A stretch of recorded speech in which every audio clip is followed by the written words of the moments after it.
अगर आप भी चाहते हैं राजीव रॉक्स के ऑडियो और वीडियो सबसे पहले आप तक पहुंचे, तो लाल बटन को दबाकर चैनल को सब्सक्राइब जरूर करें और साथ में बेल आइकन को दबाना ना भूलें।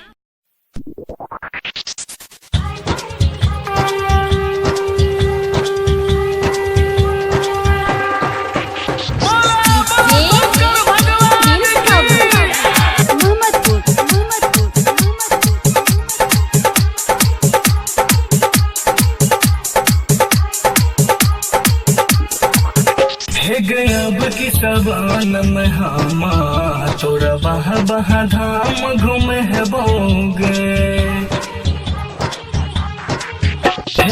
अब की सवान में हम तोरा बहा बहा धाम घूमे है बोगे। देवो सजा के है कामर गए, देवो सजा के कामर गए, तोरा देव नगरिया घूमे है बोगे। अब की सवान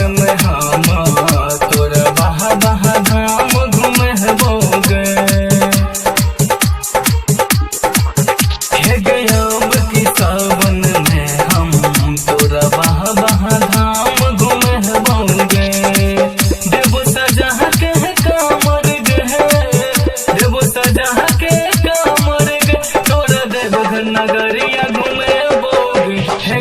अब की सावन में हम तोरा बहा बहा धाम घूमे बोगे।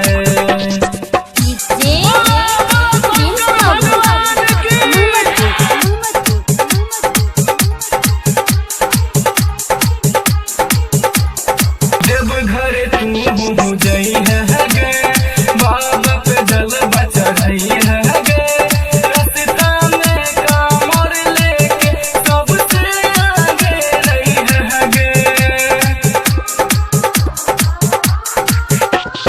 देव घरे तू जई है गे, बाबा पे जल चढ़ई है गे।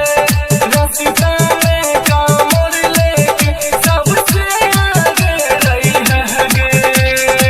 गेरुआ रंग के साड़ी गे, गेरुआ रंग के साड़ी गे, तोरा खातिर कीन के ले बोगे। अब की सावन में हम तोरा बहा बहा धाम घूमे बोगे। अब की सावन में हम तोरा बाबा धाम घूमे बोगे।